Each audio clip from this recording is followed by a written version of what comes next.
কাজে এর মধ্যে যা আমরা করতে চাই, যা আমাদের সামর্থ্য আছে এগুলো করে ফেলা।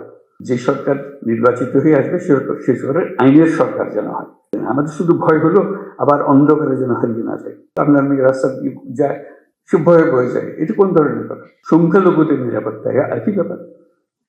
নাগরিক হিসেবে তার আমাদের কনস্টিটিউশন অনুসারে যত অধিকার দেওয়া আছে সবগুলো নিশ্চিত করা আমাদের দায়িত্ব। কিন্তু এর মাঝখানে আমরা একটা পরিষ্কার মাথার ভেতরে যেন রাখি, আমরা একটা যুদ্ধাবস্থার মধ্যে আছি।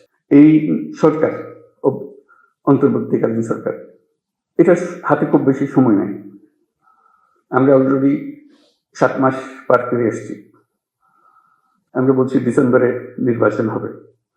কাজে এর মধ্যে যা আমরা করতে চাই, যা আমাদের সামর্থ্য আছে এগুলো করে ফেলা। কাজে কি কি সংস্কার আমরা সংস্কারের উপর দিচ্ছি, তোমরাও সংস্কারের কথা বলছো, যে আমাদের যত সংস্কার করার দরকার আছে আমি করে ফেলি।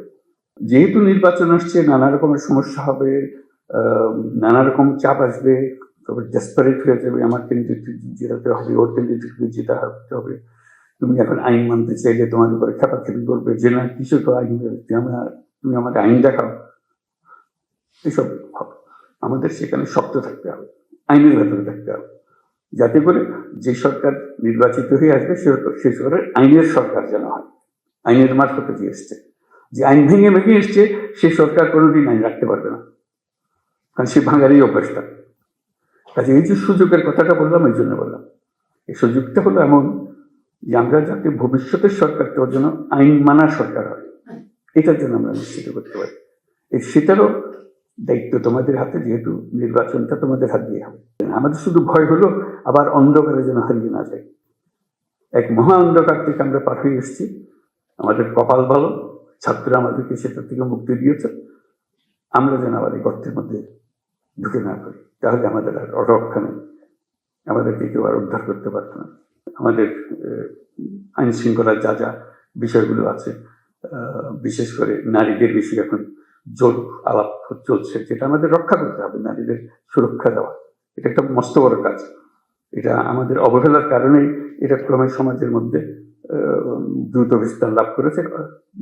আমাদের দেশের অর্ধেক মানুষ অসহায় হয়ে পড়েছে, তাদের প্রতি দৃষ্টি দেওয়ার কেউ নাই।